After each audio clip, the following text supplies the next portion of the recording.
ಎಲ್ಲರಿಗೂ ನಮಸ್ಕಾರ ಸ್ನೇಹಿತರೆ. ಸರ್ ಎಂ ವಿಶ್ವೇಶ್ವರಯ್ಯರವರ ಒಂದು ಸಣ್ಣ ಕಿರುಪರಿಚಯವನ್ನು ಮಾಡಿಕೊಳ್ಳೋಣ. ಭಾರತದಲ್ಲಿ ತಾಂತ್ರಿಕ ಜ್ಞಾನದ ಅಭಿವೃದ್ಧಿಗೆ ಶ್ರಮಿಸಿದ ಹಾಗೂ ನವಮೈಸೂರನ್ನು ನಿರ್ಮಿಸಿದ ಖ್ಯಾತ ಇಂಜಿನಿಯರ್ ಸರ್ ಎಂ ವಿಶ್ವೇಶ್ವರಯ್ಯನವರು. ಅವರು 1861 ಸೆಪ್ಟೆಂಬರ್ 15ರಂದು ಕೋಲಾರ ಜಿಲ್ಲೆಯ ಮುದ್ದನಹಳ್ಳಿಯಲ್ಲಿ ಜನಿಸಿದರು. ತಂದೆ ಶ್ರೀನಿವಾಸ ಶಾಸ್ತ್ರಿ, ತಾಯಿ ವೆಂಕಟಮ್ಮ. ಆಂಧ್ರದ ಕರ್ನೂಲು ಜಿಲ್ಲೆಯ ಮೋಕ್ಷಗೊಂಡಂ ಗ್ರಾಮದಿಂದ ವಲಸೆ ಬಂದು ಮುದ್ದೇನಹಳ್ಳಿಯಲ್ಲಿ ವಾಸವಾಗಿದ್ದರು. ಬೀದಿ ದೀಪದ ಬೆಳಕಿನಲ್ಲಿ ಓದಿ ವಿದ್ಯಾವಂತರಾದ ವಿಶ್ವೇಶ್ವರಯ್ಯರವರು ಬಡತನಕ್ಕೆ ಹೆದರಲಿಲ್ಲ.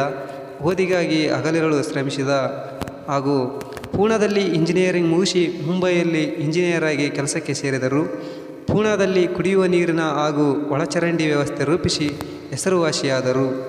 ಸಿವಿಲ್ ಇಂಜಿನಿಯರಿಂಗ್ ಕ್ಷೇತ್ರದಲ್ಲಿ ಪ್ರತಿಭಾವಂತರಾಗಿ ವಿಶ್ವೇಶ್ವರಯ್ಯರವರು ವಿದೇಶಗಳಿಗೆ ಭೇಟಿ ನೀಡಿದರು.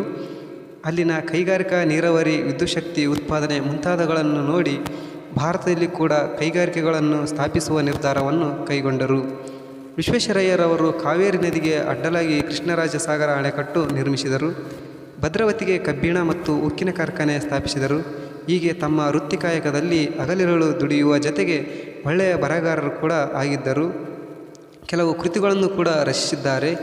1912ರಲ್ಲಿ ಮೈಸೂರು ದಿವಾನರಾಗಿದ್ದರು.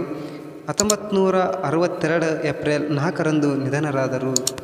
ಪ್ರಾಮಾಣಿಕತೆ, ಸಮಯಪಾಲನೆ, ದಕ್ಷ ಆಡಳಿತಗಾರರಾಗಿ ಸೇವೆ ಸಲ್ಲಿಸಿದರು. ಇವರು ಸೇವೆಯನ್ನೇ ಅರಿತು ಭಾರತ ಸರ್ಕಾರ 1955ರಲ್ಲಿ ಭಾರತ ರತ್ನ ಪ್ರಶಸ್ತಿ ನೀಡಿ ಗೌರವಿಸಿತು. ಇವರು 100 ವರ್ಷ ಬದುಕಿರುವವರೆಗೂ ನೂರಾರು ಸಾಧನೆಗಳನ್ನು ಮಾಡಿ ಇಂಜಿನಿಯರಿಂಗ್ ಅಲ್ಲದೆ ಇನ್ನುಳಿದ ಕ್ಷೇತ್ರದ ಎಲ್ಲರಿಗೂ ಉತ್ತಮ ಮಾದರಿಯಾಗಿದ್ದಾರೆ.